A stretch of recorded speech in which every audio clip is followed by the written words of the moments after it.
Meus cumprimentos a todos os amigos do Grêmio Espírita Perseverança e Caridade. É sempre uma alegria estar presente nas reuniões doutrinárias, vivenciando essa boa energia que nos proporciona esse centro de luz.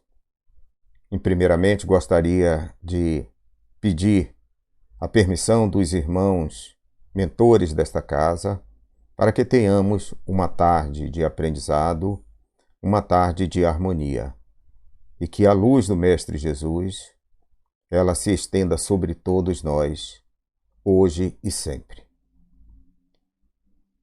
O nosso trabalho de hoje será sobre o livre-arbítrio e as enfermidades decorrentes. Então, vamos tratar aqui de identificar até que ponto o livre-arbítrio pode ser favorável ou não no que tange às nossas enfermidades.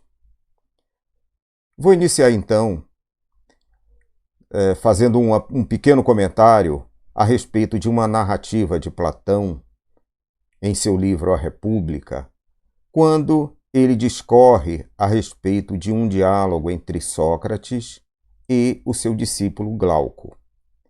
Sócrates inicia o diálogo provocando a seguinte observação. Glauco, imaginemos que existe uma grande caverna e que nessa caverna, desde a infância, foram criados indivíduos escravizados e que onde lhe apresentam uma realidade. Essa realidade que ele convive é a realidade na qual ele entende como a sua vida material, considerando todas as crenças, os preconceitos, o envolvimento de todos os sentidos e de todos os sentimentos ao longo dessa sua trajetória. Imaginemos então que um desses escravos será liberto, e ao libertar-se, ele vai então viver numa amplitude maior nesta caverna. E nessa amplitude, ele começa a conhecer todos os detalhes dessa caverna. E nessa busca de conhecimento, ele então verifica que aquelas imagens a que todos estão submetidos são, na verdade, imagens provocadas por uma grande fogueira projetada sobre determinados objetos, e o que os prisioneiros veem e que consideram real nada mais é do que sombras. Portanto, é uma vida, de certa forma, ilusória, onde ele traça toda a sua reencarnação, considerando essas figuras como figuras reais. Nesse seu trabalho de exploração na caverna, esse escravo, então, começa a projetar novos conhecimentos, chegando à sala principal desta caverna, onde ele se depara com uma intensa luz, que seria o Sol. Esse Sol representa o conhecimento real da vida. Naturalmente que ele vai ficar entusiasmado com isso. E até por questão de justiça ele vai imaginar, ora, eu vou continuar vivendo essa vida que me foi apresentada agora, ou eu vou voltar lá para os meus companheiros e avisá-los de que existe toda uma vida muito mais luminosa do que a vida que nós vivemos lá naquela sala. Então ele vai imaginar, ora, se eu for lá, certamente eles vão considerar que eu sou louco, que eu estou delirando, e provavelmente eu serei rechaçado por isso. Mas, por outro lado, tendo chegado a uma sala onde me apresenta a real vida, eu então, por questões de justiça, de moral e ética, me sinto nessa obrigação. E esse é o dilema criado, se ele retorna ou não retorna. Portanto, essa figura, esse mito da caverna, ele tem como objetivo provocar a nossa capacidade de evolução, a nossa capacidade de progresso, a nossa capacidade de entender a vida de uma forma diferente da qual nós vivemos. Tendo em vista que essa pessoa, esse indivíduo, chegou a esse conhecimento pleno, podemos considerar que aí ele chegou à sabedoria, a entender o que é a vida real. Para ele chegar a esse nível de sabedoria, certamente ele passou por um processo de conhecimento. Esse conhecimento foi muito importante para ele para poder alcançar essa sala da sabedoria. E assim, sair da sala da ignorância, onde a maioria de nós está submetido. Submetidos estamos em função dos nossos preconceitos, dos nossos sistemas de crenças, que nos faz enxergar a vida de uma forma, embora haja todo um conhecimento que é trazido principalmente pela doutrina espírita, nos mostrando de que isso que nós estamos vivendo é apenas uma fração da vida real. Se trouxermos essa reflexão para os dias de hoje, vamos verificar o que tem acontecido nos nossos dias. Nós temos um desenvolvimento intelectual, sim, um desenvolvimento tecnológico, mas será que isso está sendo aproveitado da forma correta? Será que isso está sendo aproveitado para o nosso progresso como espírito?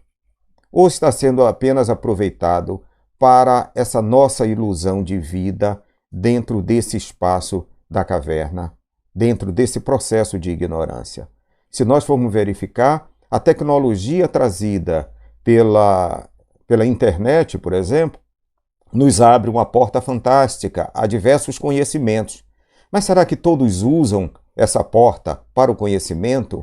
Ou muitos se perdem na distração, nas mídias sociais, sem utilizar-se dessa importante ferramenta como um objeto de evolução? Então, cabe essa reflexão para os dias de hoje, porque toda a questão do nosso livre-arbítrio, ele está condicionado à forma como nós enxergamos a vida, à forma como nós somos moldados ou como nós nos moldamos a vida. O sistema de crenças, ele tem uma função preponderante nesse aspecto, porque tudo aquilo que nós fazemos, todas as nossas escolhas, elas estão vinculadas ao nosso sistema de crenças. E no nosso sistema de crença, ele vai trazer uma percepção da vida. E essa percepção que é trazida, ela corresponde exatamente, penso eu, ao nosso livre-arbítrio, porque nós só podemos pensar sobre aquilo que nós conhecemos. E de onde vem esse sistema de crença? Nós vamos encontrar esse sistema de crença em diversas formas. Nós vamos encontrá-lo, por exemplo, na nossa formação familiar. Então, aqueles comportamentos que são adquiridos pela criança, ela o é a partir da influência dos familiares, a partir do comportamento, a partir do modo de criação, do modo de educação. Portanto, a vida, ela inicialmente passa a ser enxergada pelas pessoas a partir desses comportamentos. E, naturalmente, que dentro desses comportamentos, muitas vezes, está aí acrescido determinados medos. E esses medos, de uma certa forma, eles são limitantes no processo de crescimento de cada um de nós. Por outro lado, saindo da família, nós vamos para a nossa formação escolar, onde nós adquirimos novos conhecimentos, mas também vamos conviver com outras pessoas e vamos absorver novas informações que vão, assim, agregando ao nosso sistema de crenças. Quando eu falo sistema de crenças, eu quero me referir ao conjunto de informações que nós temos. E esse conjunto de informações é que fazem o nosso conhecimento. E no decorrer dessa nossa vida escolar, nós vamos galgar, então, a posição profissional. E nessa posição profissional, nós vamos adquirir também novos conhecimentos. Nós vamos ter uma nova cultura profissional. E isso vai moldando, vai solidificando todo esse nosso sistema de crenças. Paralelamente também, as filosofias religiosas, elas contribuem principalmente com alguns dogmas, e esses dogmas podem ser limitantes também para alguns. Então, todo esse conjunto de informações, ele vai dizer aquilo que nós devemos fazer com o nosso livre-arbítrio. Vai corresponder às nossas escolhas, à forma como nós enxergamos a vida. E todo o resultado, ele é trazido a partir daí. Então, se nós temos um determinado destino, ele é fruto de toda uma estrutura anterior, da estrutura do nosso sistema de crenças. Porque, vejam só, nós pensamos de acordo com o nosso sistema de crenças. Então, nada está desvinculado daquilo que nós acreditamos. Os nossos pensamentos, eles se transformam em palavras. Essas palavras se transformam em ações. As nossas ações se transformam em hábitos. Esses hábitos produzem os nossos valores. E esses nossos valores, eles produzem o nosso destino, o nosso futuro. Então percebamos que todo esse sistema de crença, ele tem um envolvimento muito grande naquilo que nós escolhemos para a nossa vida, de que forma nós conduzimos a nossa vida. Portanto, é importante essa percepção porque ela é individual. Nós não temos percepções idênticas. Mesmo sobre um fato, há percepções sobre aquele fato de forma diferente, porque é uma interpretação individual. Filosofias como o niilismo, que indica que a existência humana não tem sentido ou qualquer propósito divino, ou seja, a vida ela é a vida puramente material, ou o próprio hedonismo, trazido dos hábitos do Império Romano, no sentido de aproveitar a vida, transformar a vida em apenas uma dedicação ao prazer. Esse seria o estilo de vida. Naturalmente que isso está condicionado ao livre-arbítrio de cada um. E a forma como você escolhe o seu caminho, ela vai ser determinante na sua vida. Ela vai ser determinante no seu destino. Daí a necessidade de reavaliações. Por isso, essa alegoria do mito da caverna, ela nos permite fazer uma interação, uma reflexão nesse sentido. Fazer essa reflexão até que ponto eu estou utilizando bem o meu livre-arbítrio. De que forma eu posso modificar, qualificar esse livre-arbítrio para melhorar o meu futuro, para melhorar o meu destino. Porque todas as informações, elas são produzidas do ponto de vista material em nosso cérebro. Mas o nosso cérebro, ele está habituado a interpretar de acordo com o nosso sistema de crenças. E muitas vezes, esse sistema de crença, ele pode criar uma falsa realidade da vida. E é isso que nós temos que ficar atentos. Porque o cérebro, ele é interpretativo apenas. Ele tem um banco de dados e dessa interpretação, ele nos orienta aquilo que nós devemos fazer. Portanto, o sistema de crença deveria ser reavaliado sempre nesse sentido. Muitas vezes, nós queremos retroceder a uma ação, mas nós só conseguimos pensar daquela forma, de acordo com aquele conjunto de informações que nós temos. Portanto, diante do desconhecido, a mente pode produzir delírios com base no medo e na apreensão inconscientes diante da realidade. Consideramos a aparência como sendo real. Isso é Maya, a ilusão. Maya é um conceito hinduísta e budista que diz o seguinte: olha, aquela sala lá, onde todos nós estamos vivendo, aquela sala lá da ignorância, aquilo é pura ilusão. A vida real é essa vida onde nós temos um sol e que nos mostra muito mais brilho, muito mais valores, muito mais informações. Portanto, os orientais, eles já têm esse conceito formulado quando eles entendem que essa vida material que nós vivemos, ela é uma vida de ilusão. Daí o termo, o conceito de Maya, querendo projetar em cada um a reflexão para saber se ele está vivendo uma vida real ou uma vida ilusória. Então, o sistema de crença ele define a forma como cada um lida com o seu livre-arbítrio. Como já comentamos anteriormente, ora, se eu não reviso o meu sistema de crenças, o meu livre-arbítrio ele vai ficar limitado. E muitas vezes isso vai produzir frutos nem sempre satisfatórios, nem sempre frutos positivos, porque depende muito de que forma eu estou arraigado a essas crenças.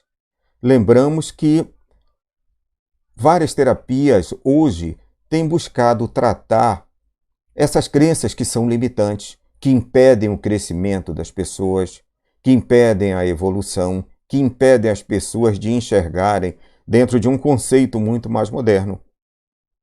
Lembrando que nós estamos passando por um momento de transição planetária.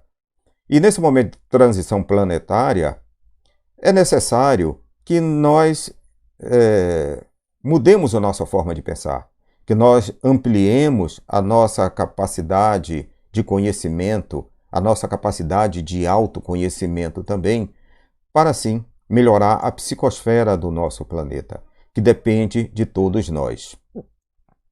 Nós vivemos em um mundo material onde somos apresentados através de 5 sentidos. Então, todo o entendimento que nós temos está vinculado a esses 5 sentidos, que são os comuns que nós conhecemos, da visão, do olfato, do paladar, da audição, do tato. Esses são os principais sentidos que nós estamos vinculados. Portanto, a nossa percepção da vida ela é muito material. Ela é material e também considerando os paradigmas que são assim, desenvolvidos, que são ativados pela própria sociedade, onde você deve viver a partir do aproveitamento da vida, mas da forma prazerosa.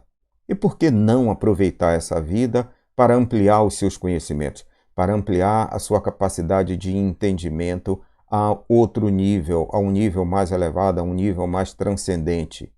E a doutrina espírita ela é muito pródiga nesse aspecto, quando ela nos traz informações detalhadas do mundo dos espíritos, detalhada de quais são as nossas necessidades e quais são as ferramentas que nós podemos utilizar no nosso processo evolutivo. Por quê? Quem enxerga é o cérebro que recebe as informações pelas vias aferentes. E o cérebro ele interpreta aquilo que nós vemos. Então, quando eu vejo um objeto, eu apenas consigo transmitir através de impulsos elétricos para o cérebro aquela informação. O cérebro, em seu banco de dados, ele vai codificar e vai comparar e ver, olha, essa imagem que você está vendo significa isso. Mas isso porque está no banco de dados do cérebro. Ele não consegue, então, comparar ou decodificar aquilo que ele não conhece, aquilo que não está no seu banco de dados. Portanto, nós precisamos ampliar o conhecimento, melhorar essa nossa capacidade intuitiva para, assim, levar ao cérebro novas imagens, novas percepções para o prosseguimento dos seus processos normais. O que o homem não enxerga, para ele não existe. Isso se configura uma continuação do que falamos há pouco.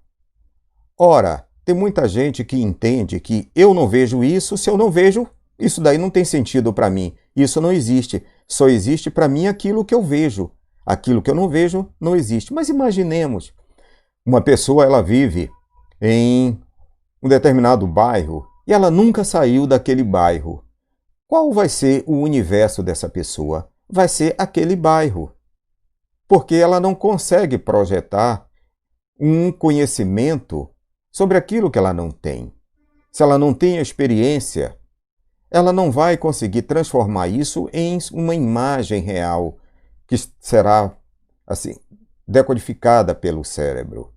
Então, o universo de cada um depende daquilo que ele conhece.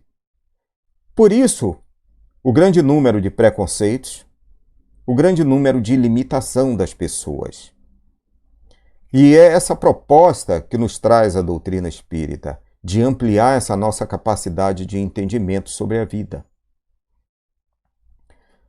No livro Autodescobrimento, uma busca interior, da senhora Joana de Ângeles, e psicografada pelo ilustre médio Divaldo Franco, ela nos traz algumas informações que estão exatamente coordenadas com esse nosso processo de crenças, com a forma como nós lidamos com o nosso livre-arbítrio. Então vamos ver o que ela diz nesse capítulo deste livro. Determinadas emoções fortes, medo, cólera, agressividade, ciúme, provocam uma alta descarga de adrenalina na corrente sanguínea, graças às glândulas suprarrenais, que elas entram em funcionamento a partir do sistema autônomo, né? O sistema neurovegetativo aí ele entra em ação quando nós nos submetemos a uma situação de luta ou de fuga. Quando nós temos algum susto, alguma situação difícil, o organismo ele é preparado pelas glândulas suprarrenais. Essas glândulas elas têm a função de injetar o cortisol na corrente sanguínea, visando exatamente preparar, do ponto de vista físico, a pessoa para enfrentar a situação, né? Então, aqui tem uma imagem, na parte inferior, a imagem de um rim, e logo acima nós vemos aí a glândula suprarrenal produzindo esses elementos como o cortisol. Isso ela injeta através de canais um contato com a hipófise, que é responsável pela liberação de alguns hormônios. Então ela injeta na corrente sanguínea essa adrenalina para preparar o corpo. Agora imaginemos que a pessoa vive em situação de estresse o tempo integral, provocado por situações já ditas de cólera, de ódio, de medo. Então, a corrente sanguínea ela está sempre sendo bombeada pela adrenalina, pelo cortisol, provocando reações no organismo. E essas reações podem trazer determinadas enfermidades, que a isso a senhora Joana de Ângeles ela nos alerta. Ela diz ainda, continuando, por sua vez, essa ação emocional, reagindo no físico, nele produz aumento da taxa de açúcar, mais forte contração muscular, em face da volumosa irrigação do sangue e sua capacidade de coagulação mais rápida. A repetição do fenômeno provoca várias doenças como a diabetes, a artrite, a hipertensão. Assim, cada enfermidade física traz um componente psíquico, emocional ou espiritual correspondente. Então, percebam a profundidade da informação. Porque, segundo os nossos amigos de luz, eles nos indicam o seguinte, que cerca de 70% das enfermidades do corpo físico, elas são geradas não no corpo físico, e sim no perispírito, ou seja, no corpo emocional, ou trazido também por uma consequência de uma vida passada. Então, isso está arraigado ao espírito. Portanto, muitas vezes, a doença, a enfermidade, ela só vai ser tratada a partir de uma mudança comportamental, de uma mudança emocional, de uma mudança psíquica, de uma mudança na estrutura espiritual de cada um de nós. Ela diz mais ainda, conscientizar-se dessa realidade é despertar valores ocultos que, não interpretados, continuam produzindo desequilíbrios e somatizando doenças, como mecanismos degenerativos na organização somática. Ora, nós vamos ter desequilíbrios exatamente a partir disso, Portanto, a necessidade dessa conscientização, a necessidade de nosso despertamento. De que forma eu estou usando o meu livre-arbítrio? Será que ele está me causando enfermidades? Até que ponto ele está sendo positivo ou não nas minhas ações? Até que ponto ele está tendo uma interferência na minha organização do corpo físico biológico? Então são reflexões que nós precisamos, assim, experimentar para poder entender o processo individual. Cada um de nós está submetido a um determinado processo. E cabe a cada um também raciocinar, analisar e buscar essa conscientização da realidade, para poder entender melhor qual a forma de mudar, de que forma eu preciso me posicionar para mudar essa situação que eu estou vivendo aqui. Ela diz mais: os indivíduos, no entanto, mergulhados no processo do crescimento, raramente se dão conta de que o sofrimento, que é fator de aprimoramento, ainda constitui instrumento de evolução em se considerando o estágio da humanidade. Ora, nós estamos em um mundo de provas e expiações. E no mundo de provas e expiações ainda se caracteriza muito o sofrimento, a dor física, que é a manifestação que nós temos diante desse nosso estágio evolutivo. Entretanto, o sofrimento, aqui como ela diz, é um processo para aprimoramento. Enquanto nós não compreendermos esse mecanismo, nós vamos ficar queixosos e cada vez mais aumentando o nosso sofrimento.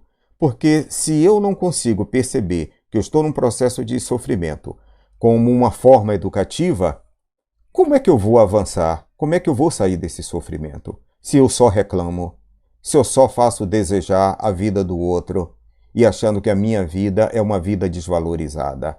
Então, cabe a cada um de nós entender até que ponto o sofrimento pode ser um instrumento de avaliação e de aprimoramento da nossa evolução.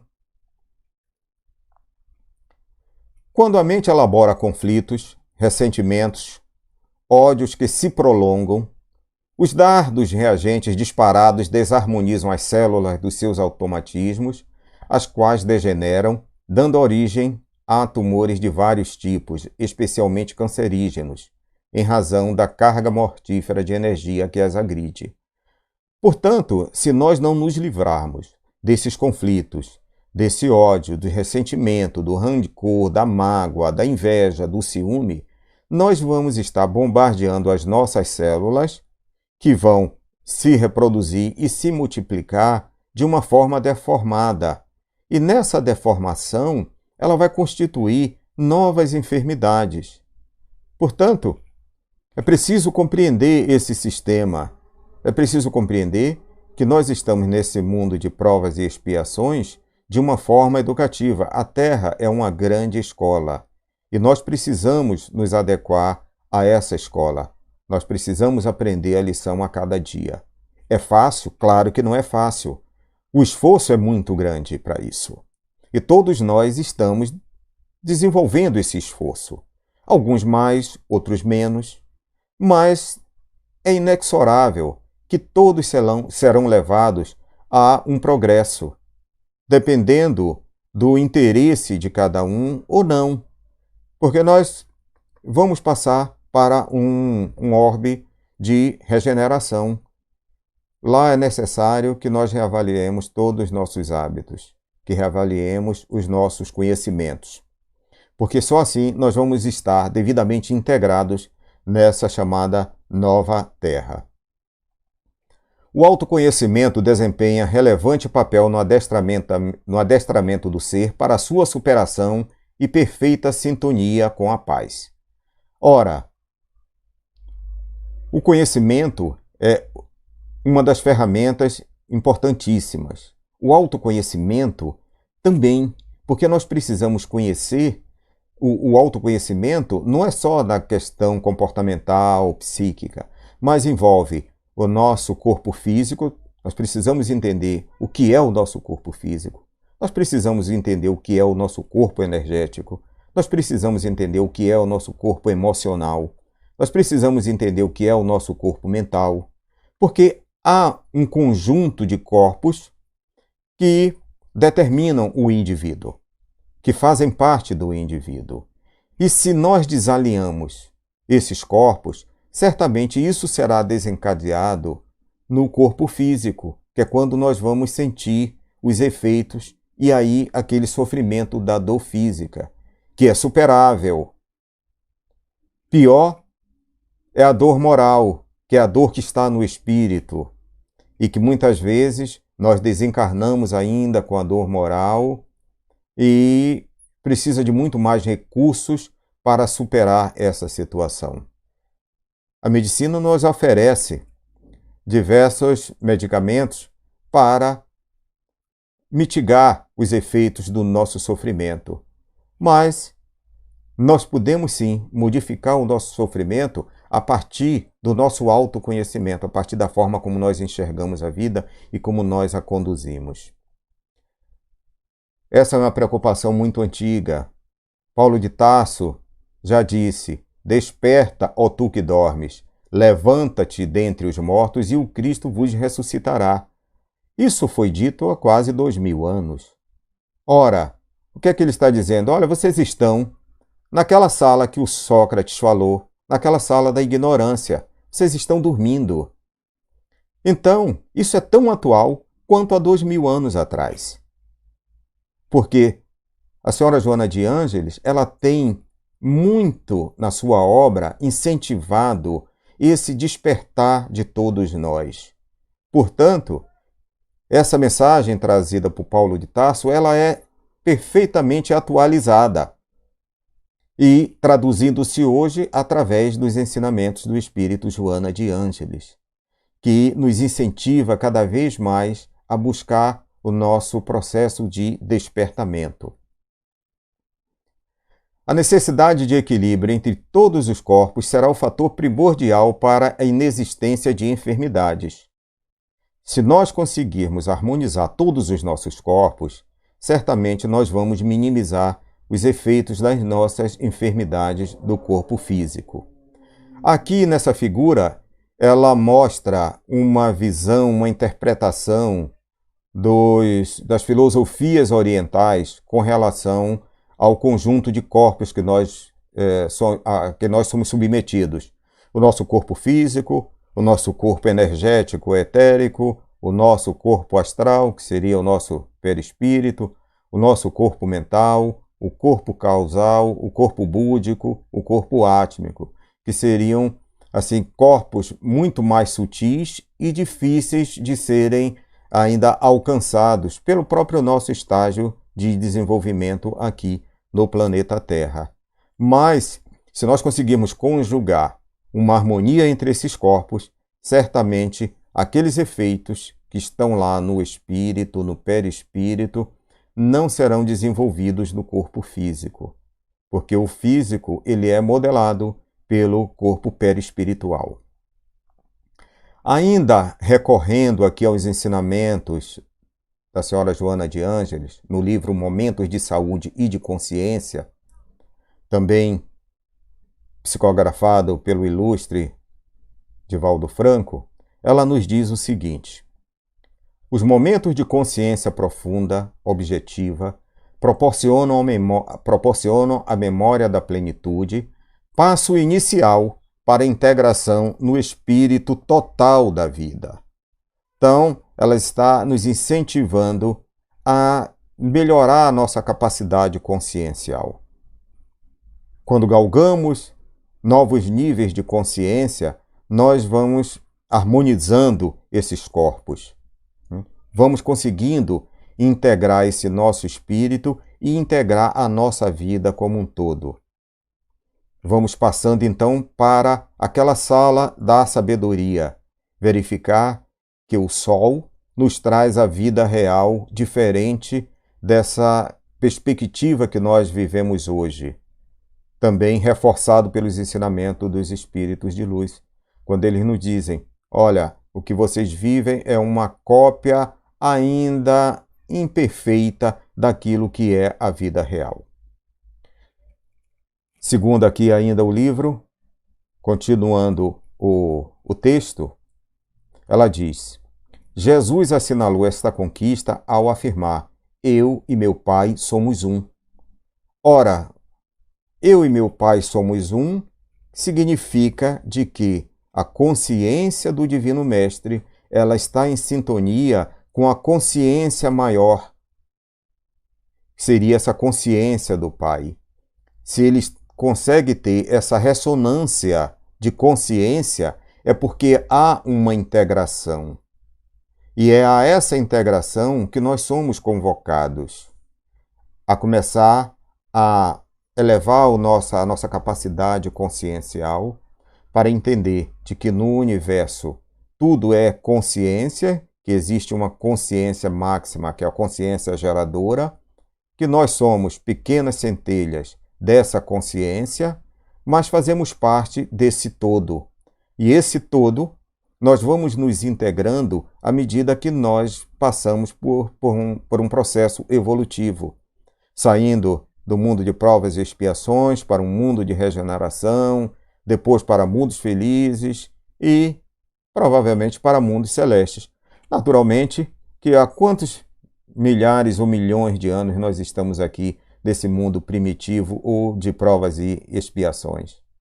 Então, o processo ele é muito longo, ele é muito lento e vai depender de cada um acelerar o seu processo. Continuando, havia uma perfeita identificação entre ele e o gerador universal, acenando aos seus discípulos a possibilidade de consciência integral com plenitude pessoal. Olha aí o que eu acabei de falar. A possibilidade existe de nós sairmos desse mundo de provas e expiações para um mundo de regeneração, para um mundo felizes ou mundos celestiais. Essa consciência integral, ela é possível sim. Vai depender do esforço, dos desafios que cada um vai enfrentar, da vontade e de colocar-se como objetivo evolutivo a caminho de um melhor desenvolvimento pleno. Interessado na elucidação da plenitude, Allan Kardec indagou aos gênios espirituais, conforme anotou em O Livro dos Espíritos na questão 967. Questão 967. Em que consiste a felicidade dos bons espíritos? A resposta dos espíritos: em conhecerem todas as coisas, em não sentirem ódio, nem ciúme, nem inveja, nem ambição, nem qualquer das paixões que ocasionam a desgraça dos homens. Então, é uma receita bastante clara aqui, de nós eliminarmos o ódio, o ciúme, a inveja, a ambição, o rancor, o ressentimento, todas aquelas paixões que estão atreladas ao nosso livre-arbítrio, mas que podem nos trazer enfermidades. Então, essa ligação ela está bem clara entre o nosso livre-arbítrio e as enfermidades que nós adquirimos por força das escolhas equivocadas que nós fazemos. O amor que os une lhes é fonte de suprema felicidade. Não experimentam as necessidades, nem os sofrimentos, nem as angústias da vida material. Porque, no nível em que se encontram essas consciências, elas não experimentam mais nenhuma angústia na vida material. Elas estão muito acima dessa vida material que nós estamos ainda experimentando. E aqui finaliza: são felizes pelo bem que fazem. Portanto, 3 ferramentas importantes: o conhecimento das leis divinas, conhecimento das leis da natureza, conhecimento das leis morais, conhecimento das leis éticas, das doutrinas, o conhecimento do mundo espiritual. Tudo isso é uma forma de nós conseguirmos nos integrar. O autoconhecimento, que nós já comentamos, de conhecer a si mesmo, quais são os pontos de melhoria, e a prática do bem, que é como estamos encerrando aqui o nosso trabalho. Então, serão felizes pelo bem que fazem. Ora, se nós praticamos o conhecimento, o autoconhecimento e a prática do bem, certamente nós estaremos integrados no caminho de alcançar essa consciência mais plena. Tudo depende de cada um de nós. Esse foi a nossa reflexão da tarde e esperamos que essa reflexão possa ser absorvida por cada um de nós para a sustentação de uma melhor organização dos nossos livre-arbítrios, das nossas escolhas, cada vez mais positivo, em prol de um futuro mais brilhante para cada um de nós. Quero agradecer mais essa oportunidade, agradecer a todos os irmãos coordenadores, a diretoria do GPEC e a todos os irmãos que tiveram a paciência de estar presente conosco até esse momento. Que a luz do Mestre Jesus esteja presente no coração de cada um, iluminando a vida cada vez mais. Muito obrigado e tenham todos uma boa tarde.